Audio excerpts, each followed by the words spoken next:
ମୁଁ ସ୍ମିତା ଆପଣ ସମସ୍ତଙ୍କୁ ସ୍ୱାଗତ କରୁଛି ଲର୍ନ ଇନ୍ ପାଇପଲାଇନ୍ ଚ୍ୟାନେଲକୁ। ଏହି ଚ୍ୟାନେଲରେ ଆମେ ପାଞ୍ଚ ଧାଡ଼ିରେ ମହାପୁରୁଷଙ୍କ ଜୀବନୀ ବିଷୟରେ ଜାଣନ୍ତି। ଯେତେବେଳେ ପାଞ୍ଚ ଧାଡ଼ିରେ ଜାଣନ୍ତି ଅଧିକା ଜାଣିବାକୁ ଇଚ୍ଛା ହୁଏ। ଯଦି ଅଧିକା ଜାଣିବାକୁ ଇଚ୍ଛା ଅଛି କମେଣ୍ଟରେ ଜଣେଇବେ। ଆମେ କ'ଣ କରିବା ନା 10 ଧାଡ଼ି 15 ଧାଡ଼ି ବା ଲମ୍ବା ଏସେ ମହାପୁରୁଷଙ୍କ ବିଷୟରେ ନେଇକି ଆସିବା। ତାହେଲେ ଆଜିର ଭିଡ଼ିଓରେ ଆମେ ଜାଣିବା ଆଉ ଜଣେ ମହାପୁରୁଷଙ୍କ ଜୀବନୀ ମାତ୍ର 5 ଧାଡ଼ିରେ।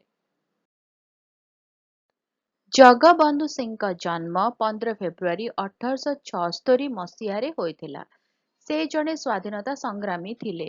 ସେ ପୁରୀ ସମବାୟ ବ୍ୟାଙ୍କର ସଭାପତି ଥିଲେ ଏବଂ ଏହି ପଦବୀରେ ସେ ଓଡ଼ିଶାରେ ସମବାୟ ଆନ୍ଦୋଳନର ନେତୃତ୍ୱ ନେଇଥିଲେ। 1936 ମସିହାରେ ସେ ଓଡ଼ିଶାର ପ୍ରାଦେଶିକ ବିଧାନସଭାକୁ ମଧ୍ୟ ନିର୍ବାଚିତ ହୋଇଥିଲେ। 17 ମେ 1948 ମସିହାରେ ତାଙ୍କ ମୃତ୍ୟୁ ପର୍ଯ୍ୟନ୍ତ ସେ ଅନେକ ସାମାଜିକ କାର୍ଯ୍ୟ ସହିତ ଜଡ଼ିତ ଥିଲେ।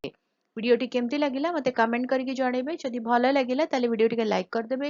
ଭିଡ଼ିଓ କଣ ସହିତ ସେୟାର କରନ୍ତୁ। ଚ୍ୟାନେଲକୁ ସବସ୍କ୍ରାଇବ କରି ବେଲ୍ ଆଇକନ୍ ପ୍ରେସ୍ କରି ଅଲ୍ ନୋଟିଫିକେସନକୁ ଅନ୍ ରଖିଥାନ୍ତୁ। ରହୁଛି, ଦେଖା ହେବା ଭିଡ଼ିଓରେ। ନମସ୍କାର।